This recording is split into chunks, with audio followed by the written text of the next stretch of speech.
And welcome to Town Square Social, our show, Coach's Night Out. This is the fourth week of the 2025 season for the show because we started in preseason. We're located at 145 Public Square, Lebanon's only rooftop bar. Advantage Roofing Contractors, LLC, Shop Springs Creamery, the Salas Realty Group, THW Insurance Services, Cumberland University Athletics, and DT McCall & Sons make this show possible with their generous sponsorship. Coach's Night Out airs live on Blue Devil Broadcasting. Here's the schedule for this week. Thursday, Mount Juliet Christian gets a jump on everybody. They'll play host to Whites Creek at Ed Suey Field on Friday, September 5. Mount Juliet at Friendship in a 7:30 kickoff. Lebanon at Nashville McGavock, Green Hill at Ravenwood, Wilson Central at Coffee County, and DeKalb County at Watertown. Saturday, Cumberland University opens the home portion of their schedule. They play host to Reinhardt. Last week's results, Lebanon over Siegel 35-3. Friendship in a shootout with Fayetteville. They win that one 50-48, kick a field goal late. Wilson Central over Northwest at Clarksville 45-14. Beach blanks Mount Juliet 29-0. Gordonsville outlast Watertown 17-0. Page over Green Hill 44-21. And Concord Christian out of Knoxville defeats Mount Juliet Christian Academy 42-7. Leading off the show, as always, Chuck Gentry, head coach of the Blue Devils. Chuck, I put some stats together and I got to looking. Offensively, Lebanon averaged about 8 yards per snap. You cannot beat that for offensive production.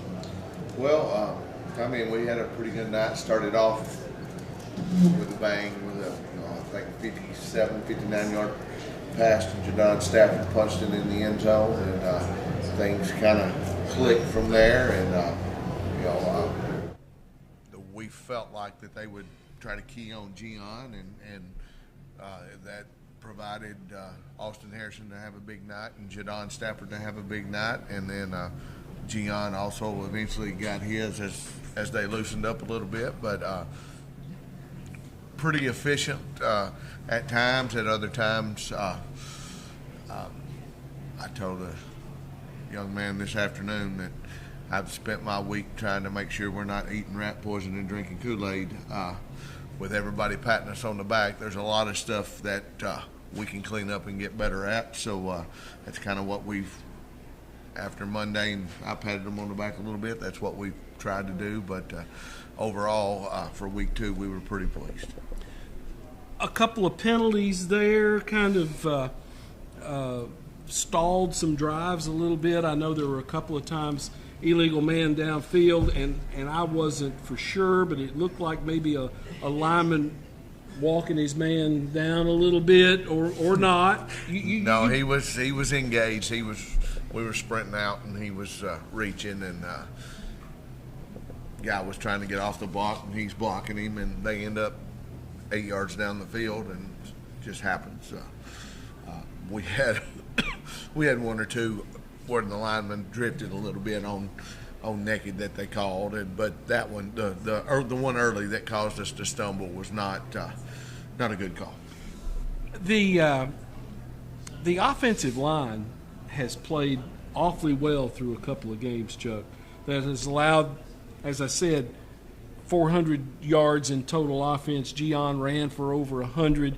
You had good protection on your quarterback, Austin Harrison. Talk about the way this group has come together. Well, they're kind of Dr. Jekyll, Mr. Hyde. They're young, one returning starter up there, and the rest are still wet behind the ears. But they're getting better as they go, getting better day by day. But we're still having moments where both guards pull and run into each other, and which makes you hard to scout. Well, I had a coach ask me, "You trying to run the sucker play?" And I said, "Well, they both suckered into each other, but one of them's nimble enough to get out of the other one's way." But they are getting better. They're the guys that we harp on all the time, yelling at them all the time, and I've told them we go as you go, and we can only be as good as you are. And so far they've done done okay. Still a lot of room to improve, but again, we're working at it and hopefully getting better as we go. This had not been an issue in game one, but in game two, there were a couple of high snaps there in the gun. There were a few that floated. It seemed like forever. One that went a little left, and I got accused of getting the police called on me because I was on the field going after a quarterback because it went left and he spun the wrong way and threw it, and it was almost a pick six. And we're learning as we go and a work in progress, but the snap, the timing is crucial, and we've worked on that. Maybe even got under center a little bit this week, so we'll see if we can get it a little better. Because you had the big lead, because you had the running clock, you were able to sub out there in that fourth quarter and get a lot of younger guys some work, and that makes the practice week go a lot better. Well, late in the third, early in the fourth, once we scored, I went and said 17 comes out, 9 comes out. We'll shuffle the rest as we go and see. But we did get some other kids into the game and able to, salt the clock out enough and then get a stop and didn't have to snap it there at the end. I wanted to run victory set because that's my favorite formation, but didn't get to, but didn't have to. But it's good to have that opportunity. Juwan Stafford, another incredible night, Chuck. 8 tackles, 5 tackles for loss, 2 quarterback sacks. The kid is relentless.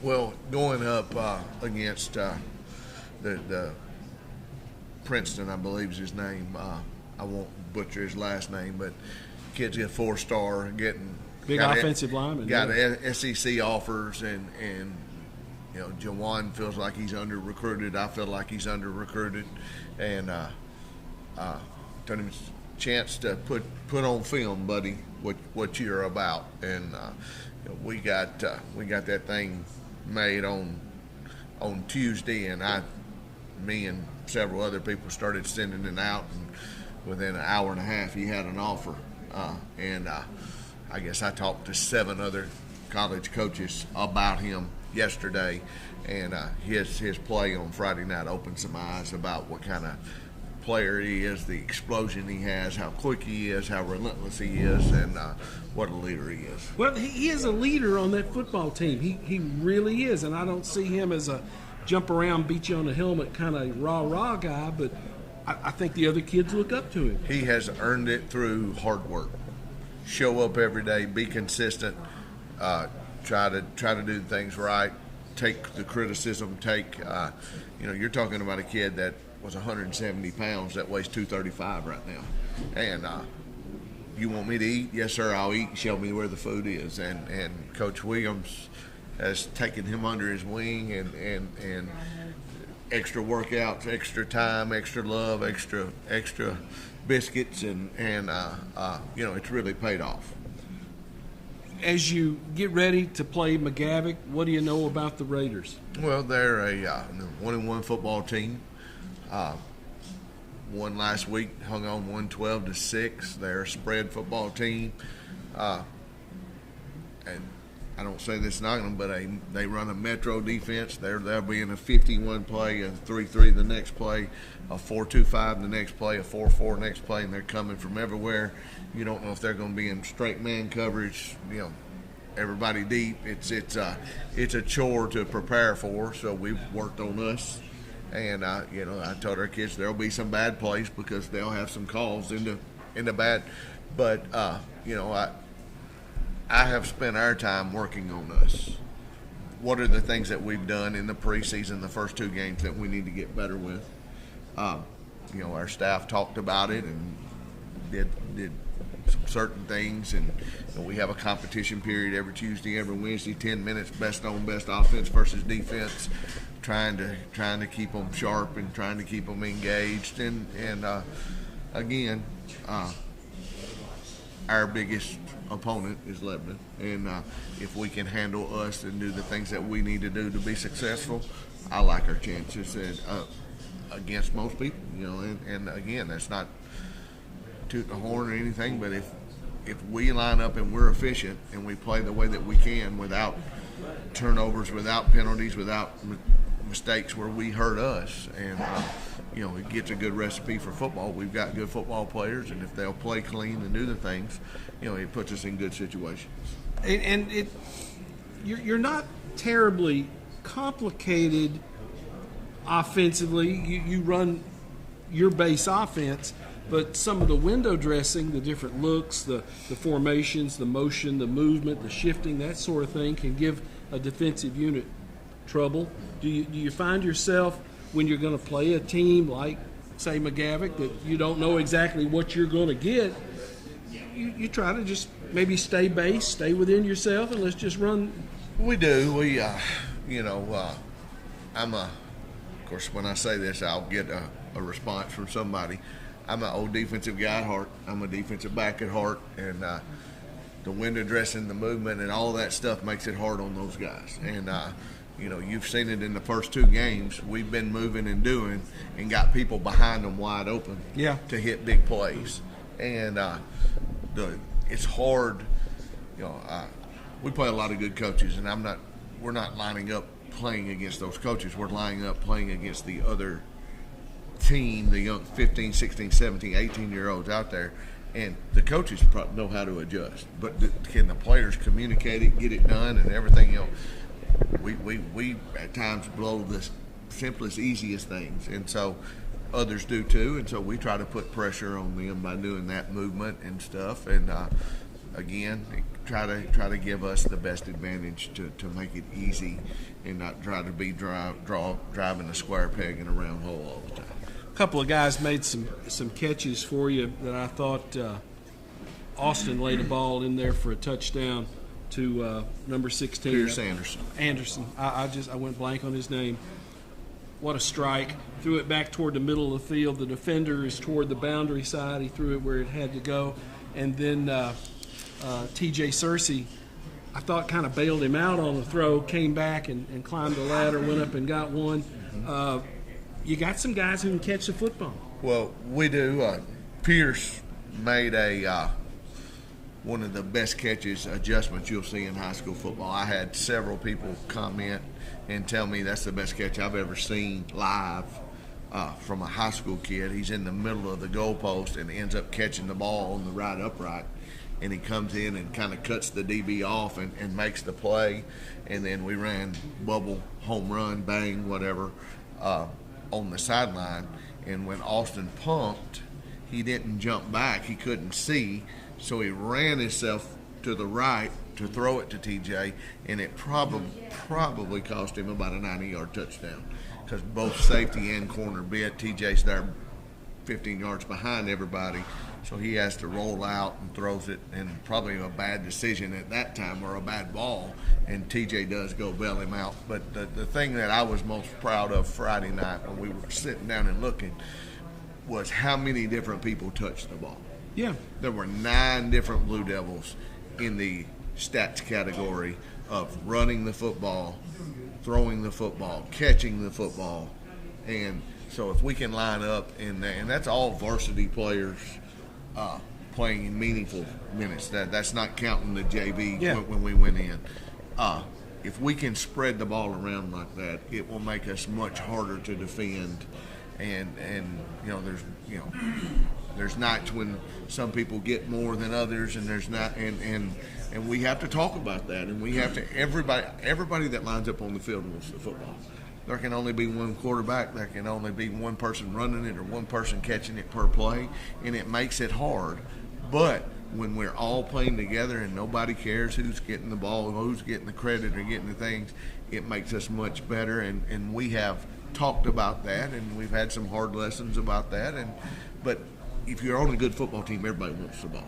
But if you're on a great team, nobody cares who gets it. Let's just go play, and whatever happens, happens. I tell them all, I'm your biggest fan. I want you to catch balls. But I'm not going to sit here and say, we got to throw it to this guy or we got to throw it to that guy. There are some, maybe we do. I sit here, I guess, last week, and it's going to run through Gian. It's all, but there's only so much he can do, and without the help of others around him, I said, those linemen would love to catch a ball. I promise you. I promise you, they would love to catch a ball. But I have one that asked me, can I play running back all the time?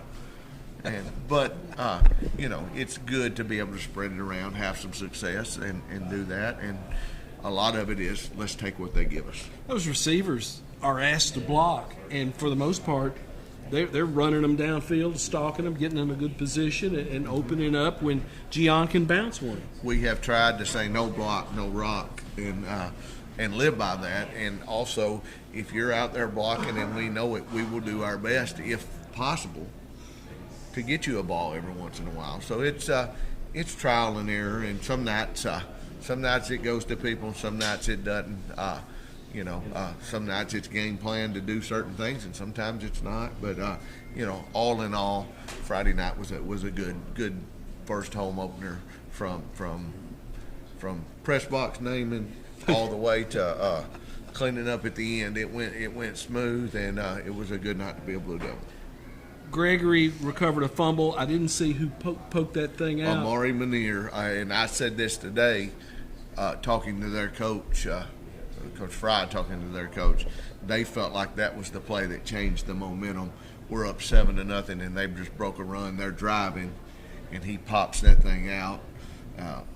Gavin comes up with it. We flip the field, turn around, and score, go up 14-0, and probably let some air out of the balloon and the tires, and made it where they had to play from behind. They had to throw it more. They couldn't do the things that they wanted to do, and helped us tremendously. With it being a relatively close drive to go to McGavock on Friday night, what's the travel plan for you guys? Leave as fast as we can and get there as fast as we can. I'll let the bus drivers decide which route they want to go, but it's a pretty short distance, but you got to go around the way to get there, and they do have a clear bag policy. They also do have new turf, and so should be a good place to go play a football game on Friday night. Well, playing on turf is nobody wears the long cleats anymore. It's a multi-purpose shoe basically for everybody these days. Isn't most of these shoes are made to play on turf or low cut. They're very seldom now do you go to a cow pasture and it's that deep and and every once in a while there's mud, but nobody has used to be the half-inch cleats. Yeah, you unscrew them and get the 3/4 inch or the inch cleats. Nobody hardly does that anymore. You probably can't be hard to find them. It's the molded bottoms. Then the problem you have now, if you have an old shoe and the molded like us, we walk to practice and from practice every day, so that plastic walking on the concrete, well, it rubs them down, and then they're not as good as they need to be at times. So we caution theirs of that, and the rubber bottom cleats don't stick as good. So there is a method to the madness, but we don't play in the SEC and get thrown Nike stuff at us every day. So we do the best we can. Freshman JV played earlier in the week against Gallatin. How'd they do? They played Monday night at Cookeville. At Cookeville, okay. And both come up on the short end of the stick. Freshmen play tomorrow night at home at 6 o'clock versus Gallatin. Okay. JV plays Monday night at home, 6 o'clock versus Gallatin, weather permitting, based off of rain and whatever, and not wanting to tear the field up before Friday night, so we'll see how that goes. And let me ask you, as we filmed this on Wednesday, we've got rain. That's the first rain I can remember in weeks. I bet you've had to have those sprinklers going on the game field and the practice field. Well, I try not to pay too much attention to that, but as far as I know, Dusty Brady does a good job of making sure that thing is watered and done. And one of the guys from Siegel asked one of us the other night, "Is this grass real?" And said, yeah, but told Dusty that was a compliment. The guy that painted it said he'd been on almost every field in a 200 square mile circle, and that was one of the best playing surfaces that he had walked on in this year, as far as it being green and cut and everything. So Dusty and Jacob and Jeff Clemens have done a good job getting that thing ready, and we want to keep it as nice as we can. your Friday Night Lions bunch that's sponsored by First Freedom Bank. First Freedom Bank sponsors that. They use the robot.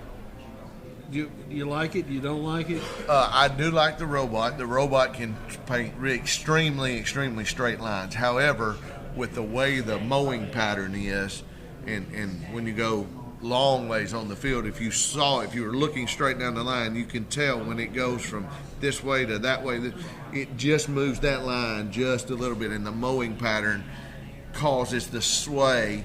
And the guy that did it actually stopped and said, "I'm not going to do anymore."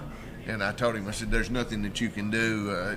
When we roll it ourselves, we get those same strays. And you have to have that sled to keep it straight, but that sled also doesn't make it look as good." Yeah. But all in all, minus being straight on the line, if you're a person who paints fields or OCD and you want it to, and you know what to look for. If not, you can barely tell it. But Friday Night Lions does a good job, and they can paint it any day as long as I'm not. THW Insurance, the Journey Church, Zaxby's providing the team meals this week. The kids really enjoy that. Shop Springs Creamery, 2816 Sparta Pike, the official chocolate milk of Lebanon Blue Devil football. The Turners welcomed a young daughter into the family last week. Congratulations to them, and the kids love that chocolate milk. Yes, they love the chocolate milk. They love the chicken from Zaxby's. Also want to thank Hardee's for being our official Friday night sponsor every Friday night this year. Friday night, Hardee's Friday Night Lights, and for the big banners on the sideline surrounding the cheerleaders and the dance team, and it's just a lot of stuff that goes into it. A lot of support from the community. We're thankful for it. And again, last Friday night in 9 years that I've been here, I think was the most successful production, start to finish, that we've had. Well, it was a good crowd. People got to see a really good football game. And I feel like you'll probably take a good crowd with you to McGavin. We hope so. If you're a traveling person, you can go down 70 and pass plenty of places. That's the way I'd go. Pass plenty of places to eat. If you're an adventurous person, you can go down to the Cheesecake Factory and eat, and come back up and go. If you're a golfer, you can go golf and then come over. Just there's all kinds of things to do as long as you make it there by 7 o'clock and support the Blue Devils. Chuck, thanks for the visit as always. Have a good game against McGavin. Thank you, Tommy. Chuck Gentry, head coach with the Blue Devils, with us here on Coach's Night Out. We'll be back with more after this timeout.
Thanks once again to our sponsors, Advantage Roofing Contractors, LLC, Shop Springs Creamery, the Salas Realty Group, THW Insurance Service, LLC, Cumberland University Athletics, and DT McCall and Sons.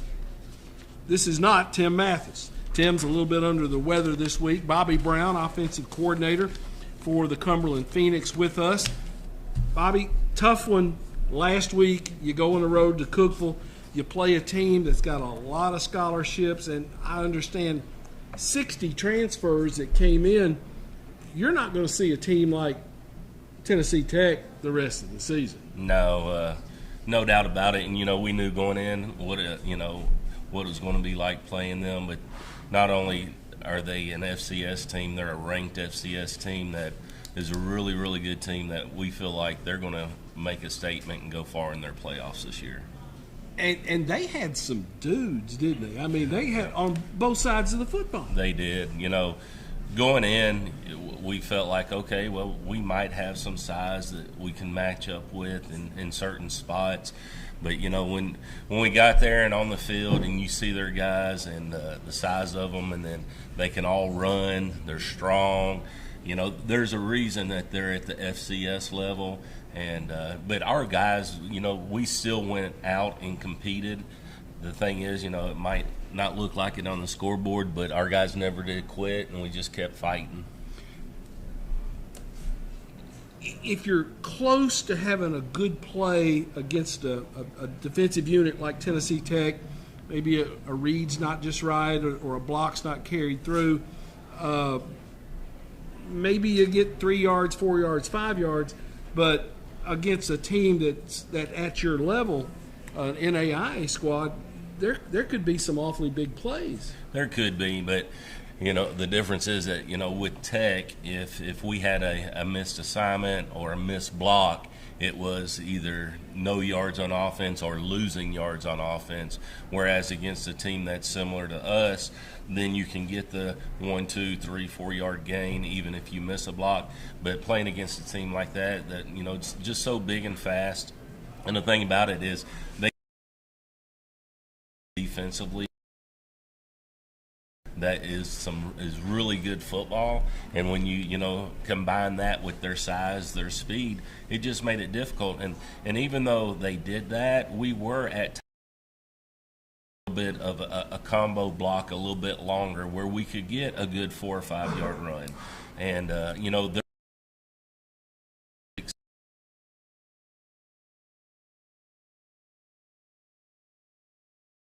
get a first down, and then we had a bad snap that cost us 15 yards or what have you, and a big loss, or we had a big run, we had a big catch and run where we would have gained about 20 yards on the play, holding penalty, and it backed us up 10 from the spot. And so against a team that you're not as good as, you can't make those kind of mistakes.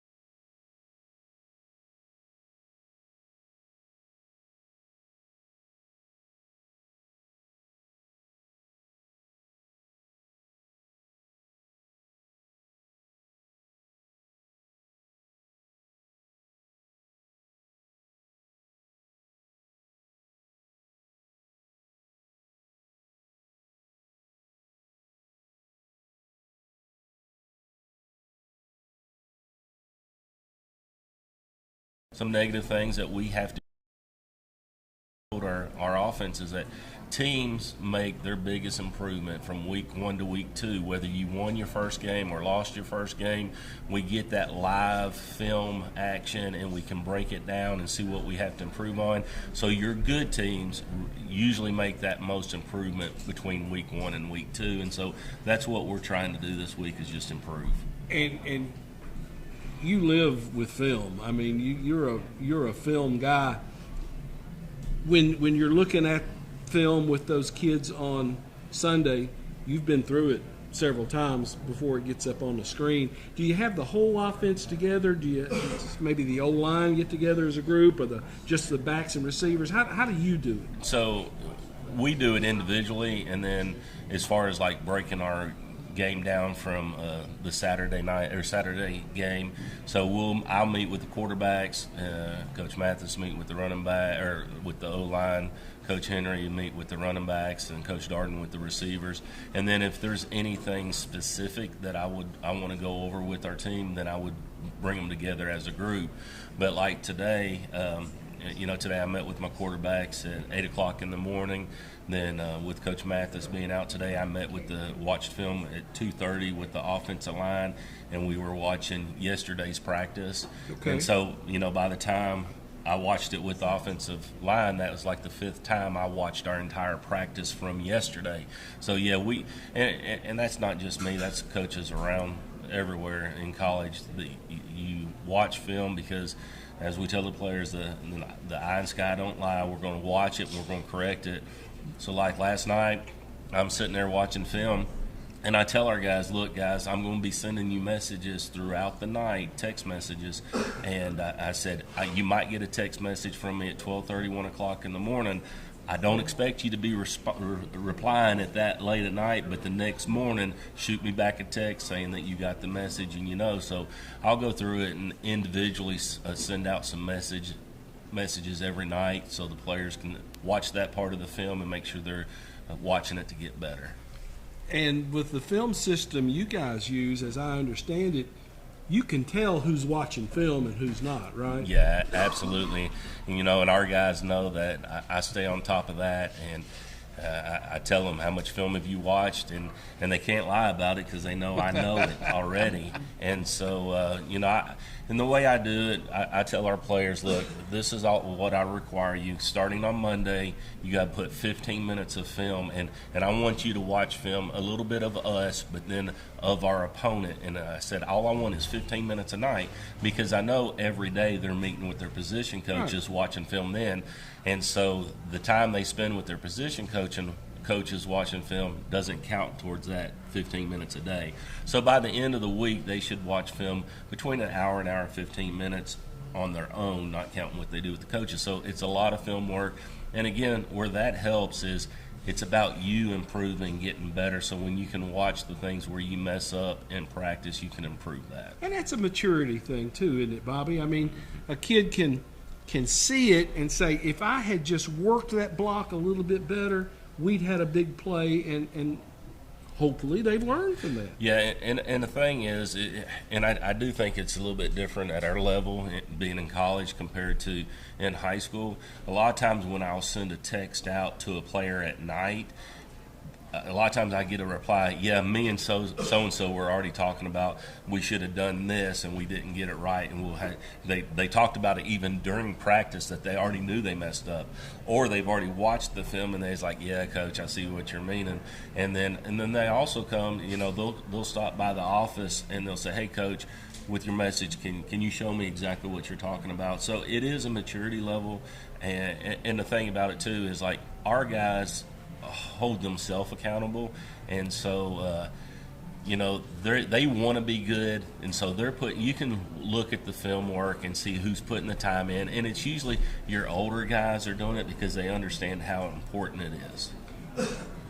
You step back into NAIA play on Saturday, 6 o'clock kickoff at Noakes Lassiter Field. Reinhardt comes to town. What do you see from, and this, of course, this is their first game of the season. They've probably got film on you. Well, they played Florida Memorial last week. Okay. Yeah, they won. They opened up last week versus Florida Memorial, beat them pretty bad. I think it was like 49-35 was the final. You guys go there this year? We do. Okay. Yeah, they came to us last year. We have to go to them in a few weeks, but they were up 42-6 with 7 minutes left in the third quarter. So Reinhardt hit some big plays. But Florida Memorial never quit, and they came back and they actually cut it to within one score, and then Reinhardt put a touchdown on the board at the end of the game to make it a 14-point game. But Reinhardt, they have a really good program. They've been a strong team for many years. We played them in the past. They're a really good football team, and nothing's different with them this year. Now their style of football has changed a little bit. They were more like wing T when we used to play them, And but now they're more like what we do with the spread and the zone stuff and the zone read. But offensively, they did a really good job this past week throwing the football. They hit some long passes, had a couple of long runs, and so they put a lot of points on the board. And then defensively, they're going to be very similar to Tech, except they're not FCS, and so that's a good thing. But their scheme is going to be like what Tech did against us, and the thing is, it's like the competition now. We're on the same playing field, So we feel good about that. We feel good about what we're going to do offensively. I was talking to the defense coordinator right before I came over. He feels good about what they're going to do. But it's kind of like, my oldest son asked me today on the phone. He sent me a text. He said, well, how do you think you're going to do? I was like, well, I feel good, but until we actually put points on the board, I'm going to be a little skeptical. and that's how the defensive coach said, he's like, well, until we don't allow so many points, it's yet to be determined. So playing at home, a night game, maybe the routine might be off just a little bit. What do you do with those guys during the day, because you're not going to kick it off till 6 o'clock? Yeah, and to be honest, I'd rather not do that. I'd rather have that 1 o'clock game where it's a normal routine for us. But I also like the night game, so catch 22 there. But we'll eat at a certain time, and then we'll do a walkthrough at a certain time, and then again. These are college kids, so you gotta think that they're going to hold themselves accountable. They're going to do what they need to be doing to prepare themselves for the game. Bobby, thanks for the visit. We've done a few of these in the past. It's good to have you here, and I hope Tim's back active, ready to go on Saturday. Yeah, I'm sure he will. But this actually ran through our offensive staff this whole week. 4 of us have been sick, and Coach Mathis and Coach Darden they were out of it today, and so they'll be back. They don't have any other option but to be back. Saturday night, 6 o'clock, Reinhardt, Noakes Lassiter Field. You can get your tickets online, get tickets there at the game. Bob, thanks for the visit. Appreciate it. Thank you. Yes, sir. Bobby Brown, offensive coordinator with Cumberland, with us. Stay tuned. John McNeil, head coach at Friendship Christian, will close us out on Coach's Night Out.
Yeah, I got to talk to Miller.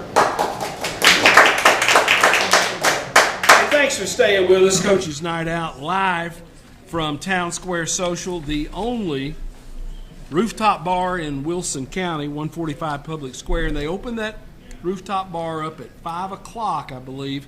So with the weather being like it has been, of course, today nobody's going up there because of the rain. And we had talked to a couple of our other coaches about rain on their fields and getting some water. John McNeil at Friendship doesn't have to worry about that because you guys have got turf and have had it for several years now. But again, lightning in the area and rain got you guys off the game field today. Yeah, it rained early, about, I guess, 1 o'clock. I heard something. I was like, the last time I was out, it was no clouds whatsoever, and it was just pouring for about 20 minutes. And that's the good thing, because once it stopped, it doesn't matter. Right. So that part's good, that you ain't got to worry about it. But there ain't nothing I do about lightning. So once that happens, I'll be honest with you. There's times I don't even see lightning. There's times I don't even see a cloud. And whatever reason, that horn will go off, or trainers, and I'm like, I don't even see it. There's not anything around, but what do? You got to go off because you don't want the liability. Well, you had an easy one last week, John. You go to Fayetteville, and it's 50-48, and you kick a field goal late in the game. Nobody could stop anybody? Pretty much. 50-48, it ended up. I'm trying to think if we punted any or if they punted any. I'm not sure. There might have been one. They're very athletic. They had some kids that, athletic-wise, were good. They were good. Had good size too. They were as big, if not bigger, than us. And you're a pretty good size we bunch have a decent up front. size bunch, but it was just one of those games that it just seemed like ever who had the ball was going to score. And we had some opportunities, like right before half. Well, we missed. I wouldn't say we missed 2 extra points, because that ain't on the kicker. We had a bad snap and a bad hold. So 2 extra points. So we went for 2 at one point, and that tied the game. They jumped off sides. So when we scored, we were going to kick the extra point, be back down by 1. They jumped off sides, so we got the 2. And then right before half, I'm so confused now what the score was with that many. We missed a field goal to the left. He was missing to the left, and so we were on the left hash at that time and missed it going into half. I'm wanting to think that would have put us up 10 going into the half, because they came out, boom, scored, and we would have still had the lead at that point. So then the clock didn't work right. Oh, no. So the game was like forever. Like the whole first half, you would see it go, 10, 9, and then for 4 seconds set at 9. And it did that. I would say we started at 7. We were done at 10, 10:30, 10. Good grief. There's no telling how much longer we played. And finally, I yelled the whole first half, keep it on the field. And finally, in the second half, after the first drive, they did. And but the big part, we held them. They got to it kind of makes you wonder how you can stop them when you hadn't stopped them anywhere on the field. And we get the ball. They get the ball on the 1 yard line with 1st and goal. Who knows what the clock's doing, because it sure ain't moving. Right. So they need timeouts. They're going to get 4 plays no matter what because of the clock issue. And we held them 4 straight plays. So that in itself was huge. That was one of the bigger plays for us, coming and stopping that. And then we were able to get down right at the end. I think it was 1:30 left when they kicked off after taking the lead. And we got the ball down, and the ball we got on the right hash, which I felt comfortable on the right hash because he'd been missing left. Yeah. And I just told him, I said, dude, I ain't sending you out there if I don't believe in you. I wouldn't do it. So you got to believe in yourself and just go do it and quit worrying. Don't worry about anything else that's happened. And sure enough, he hit it, and it was right inside the left pole upright. So big win against a very good team. Your tailback, McGowan, got banged up early, and coming to the rescue was another Walcott, Ryder Walcott, wound up 23 carries, 200 yards, 4 touchdowns. Talk about that 9th grader having to step in there and getting it done. Well, he's starting on defense, or playing a lot on defense. And being honest, he hadn't got a lot of carries in practice even, because there was another senior that runs in behind Jaden that plays on defense, and he hurt his knee right before half, I think, or right after that. So we had them both down. So Ryder, he's been running it, just not a lot. And I was like, hey, go. And after the first time he went in there, his first run, he looked good, and he took off from there, and you know, a little different runner than Tyson. Well, compare the two a little bit, because Tyson was just a dynamo. Tyson will be mad at me if I say this, but it's the truth. Tyson is if I had to start a team, he won't be mad at this. He won't be mad at this part.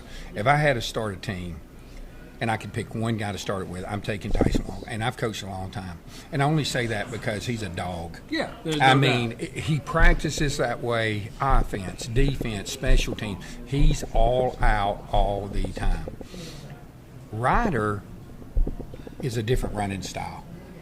I don't know the moves that Ryder had the other night.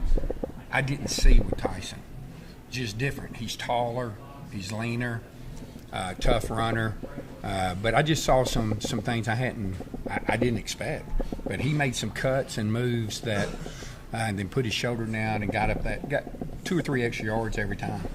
Well, and in order for him to do that, that offensive line that we referred to had to be giving him some creases up there. They did, and it, you know, we got our sniffer and the line. They all, you know, were comboing together and did a good job.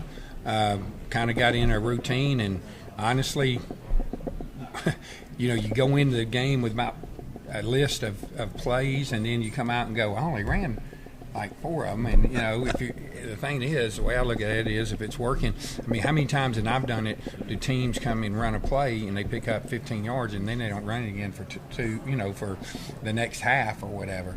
So we were able to stick with what we were doing.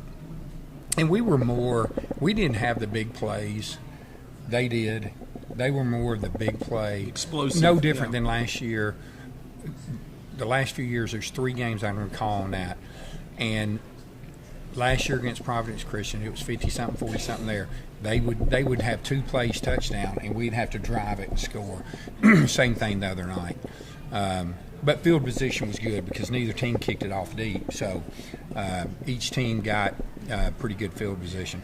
Let me run through some numbers. 98 points total in that game. It was 50-48. 1,037 yards in combined total offense amongst the 2 teams. Defensively, Gavin McMillan really stood out for you. 11 tackles, 6 tackles for loss, 1.5 sacks. Talk about McMillan, where he plays, what he does for your football team. McMillan's one of our seniors. Good thing is we even with the low numbers we have, we've been fortunate to play one way on a lot of them. Not all of them, but for a lot of them. Now, when injuries start happening like they are right now, that does change. But keeping him on the defensive side has been huge, and he seemed to be everywhere. Every time he looked up, him and you know, we also have Knox, that Gideon Knox, that neither one plays offense. So both of them had a big night, but they kind of anchor that D-line. And, you know, you got a middle linebacker as a freshman. So we're starting on defense, you're starting a freshman that don't look like a freshman, but you're starting a freshman at middle linebacker, and you're starting now a freshman at running back. That's the difference when you look at different programs. You know, we only have 38 kids. Still only put 11 on the field. But the opportunity for those younger ones, they got to step up and be men quick. Well, McGowan, who is coming off a really good game in the opener for you, do you know about his status for this week? Is it still kind of up in the air? No, he's not. His status is going to be several weeks before we figure. You know, we're hoping right now. We're just hoping. We have him toward the end of the season. Still waiting on some tests. So Kobe Walker's another one, the other senior. We're still waiting on tests with him to see, you know, where he would be. So it's one of those that when we lose somebody, it's. Oh yeah, when you've got 38. Yeah. You know, my son Sean, I'll throw him under the bus here, but he'll be complaining about something. I said, dude, you got 100 kids. I mean, surely out of those 100, you can find somebody to put in there. I got 36. So, you know, and I'm relying on some freshmen, and your freshman ain't even part of that. So, you know, the numbers do play a part just to stay healthy. I bet Dwayne Lowe was pulling what little hair he's got out during that game. Are there some things that you saw there? Of course, again, big plays, explosives from a very athletic Fayetteville team. Were there some things that you can build on as you go deeper into the season? Yeah, I think so. I think we got some young kids starting that's got a learning curve, and they got to take what they do during the week and apply it in game. And the problem is, game speed is totally different than practice speed. It's just totally different. And so that shock of you can't see during the week what you're going to see on Friday, so you got to adjust pretty quick with it. And I think sometimes, and I told our coaches this, we've been doing this a long time. So when we see something and we go, that's easy, we got to do this. That's not easy to them. It does not translate. So we have to be careful on the offense side and defense side to go, they're in battle, they're doing this. Sometimes, it gets going pretty fast, and they don't necessarily do exactly how we planned on it. And honestly, with their athletes, if you don't, then you're going to pay for it. Well, you can never assume that a young man knows everything that you're trying to tell him. That's the basis of coaching them is to get a base with them and kind of build that up. I told him today in our meeting when we had to go back in, I said, guys, I'm going to tell you, I take for granted, because this is something I've done over and over and over, for years. And it just comes to me, because of that. And I don't stop and think. For some of you, it's the first time you're hearing it. Yeah. Or, are you paying attention well enough? And I need to be aware that it's not clicking as quick. And I understand why. I mean, because you haven't been doing it very long. You've got Mount Juliet coming to your place on Friday night, 7:30 kickoff at Pirtle Field. Before we get into some of the specifics, talk about how this game came about.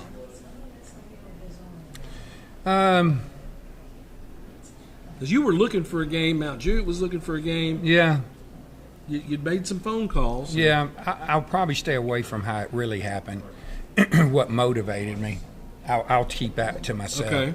And it has nothing to do with Mount Juliet. I mean, it really doesn't. But what sparked me to check in the county, I knew, Lebanon, and I talked to Sean, and, so, and I understand, the county schools. And so I just reached out. Coach Perry and I are friends, and, he a great text he sent me and just said, look, I respect you and I respect your program and what you do. It's not normally what I would do, but I can't find a game. I don't want to travel everywhere, so let's make some money. And I said, let's do it. So, it'll be good. Our people are excited. I think it's just something that will be a good environment for both of us. And so, first time ever. Well, have you brought in some bleachers? What are you doing there at your physical plant? Because you don't have a large number of seats. First of all, Randall Dunn, our VP, who's kind of in charge of this, and I can say this because he would say it if he's sitting here, he leans toward the negative more than the positive. And he's been tore up. He's been tore up for a long time. And we've had more meetings over this. So we've already marked off at our school parking in the front grass area. We've got some other parking areas. So the parking was one that we feel like hopefully we've been able to address. If it doesn't rain, that's part of the issue with the parking that he gets tore up. As far as restrooms, we have nice restrooms, but we brought in several of the nice porta-johns, so we'll have plenty, as much as anybody would at any of their places. Concessions, Meg Buchanan said, don't worry about it, I got it, and I trust her, so she's going to take care of all that. Bleachers, we're bringing in 4 sets that we're going to put next to the visitors. Hopefully their band will take 2 of those, and then their fans can have that plus the visitors. We got some smaller bleachers in the south end zone, and in the north end zone, you've got that bank that goes way back. Right. That bank, if there's places to be, that's where I would be, is up on that bank. If you could put a chair, fine. If not, put a blanket down and go with that. So we got Cumberland's band coming for us. So they're going to be got bleachers set up for them right next to our student body. So a lot of logistics, but a lot of people working on it. We'll have plenty of officers to guide people where they need to go, the traffic, because they're going to have to cross the street some on the main road when they park at the church across the street. Okay. So, I mean, honestly, I feel like that it's been put, you're still going to have something that hits you. You're going to go, oh. But I don't know what else we could do, and I feel good that the environment will be special. A wounded animal is a dangerous animal, and Mount Juliet is wounded right now. They're probably coming into this thing pretty revved up. Well, you're 2 games in. They're having to come off of losing their quarterback preseason. Here's what people don't see. And, you know, they can get mad and be mad at the coaches or the players and all that. But people don't understand what goes on actually. They just think we go out there and flip a coin, talk, hey, y'all run that play, do whatever. Well, you've set up, and Coach Perry and his staff has set up running what they were planning on running. Well, I've been in that situation. What happens if somebody does get hurt? You may not be able to run what you did. So now you got to scramble. And he scrambled. He went, this past week, they've moved the ball. They just hadn't gotten in the end zone. And they went to the wing tee, something, of course, his whole, pass and family, and they look good at it. And it's a matter of people not giving up on them when they've had to make changes to suit what they can do. And so, I mean, people can think what they want, but it's, Mount Juliet isn't used to this, but they got a good ball club. Do your kids see this as an opportunity come Friday night? I think our not only our kids, their kids, our fans, their fans. I think it's just something different, something that maybe people never thought, and that this would happen. And I don't know, you don't know what's going to happen. We know that we're going to put 11 on the field. They're going to put 11 on the field. The difference is, as I said, and when you look at programs like that, that many kids and this many kids, that's one difference. They can have 100 and we have 30-something, and that's 9 through 12. Depth is another thing, So there's a lot of things you look at that has some things on paper that's kind of hard. But in the end, their 11's going to be on the field and our 11's going to be on the field. So, I feel like we're excited, and it's a game that it's a non-region game. I'm going to enjoy it and just go hard. I know Coach Perry and his staff's going to have his group ready. They are biting at the bit. They need and want to win, and it doesn't matter where or how it comes. You won't talk about this, but I will. 299 career wins. You're gunning for number 300 come Friday night. John, you've done it at a high level for a long time. Well, you said I wasn't going to talk about it. Well, still, though. I will say that, and I wouldn't, and my wife knows this, a lot of people don't know, because I didn't know a couple of years ago where I was at. Coach Lowe is my guy who tells me. I don't keep up with it, but when you have to fill out that book, yeah, you have to do it. So I'll call him saying, hey, what is it? I'm not going to lie. I think, 2 personal goals for me as I'm getting older. Well, I am old. Forget about getting older. I've been doing this my 43rd year coming up, and now a personal goal. And I hate to even say this because it is personal and it's me only, but I couldn't have done it without the players or the coaches. Period. Look at Belichick the other night. Oh yeah, got to have them. 300 is a milestone for me in my own personal. 1,000 in baseball is my own personal goal. So those are 2 things that I feel like, longevity, being able to go a long time, that's nice to have. Well, congratulations on what you've done so far. Best of luck the rest of the season. Will be a great crowd. Get there early at Pirtle Field and figure out the parking. If you don't mind walking a little bit, parking in front of the school, coming back over the hill. Across the street at the church. We'll have places that'll be marked off. We'll have people directing. So, and it's not that far of a walk. I've been to a lot of places that I've had to walk a lot farther. So it'll all be fine. And let's just have a great game and big atmosphere. John, thanks. Have a good game on Friday night. Thank you, Tom. John McNeil, head coach at Friendship Christian, with us here. Let me run through our sponsors one more time. Thanks so much to Advantage Roofing Contractors, LLC, Shop Springs Creamery, the Salas Realty Group, THW Insurance Services, LLC, Cumberland University Athletics, DT McCall & Son, home of free delivery. For everybody here at Town Square Social, I'm Tommy Bryan. I will talk to you later.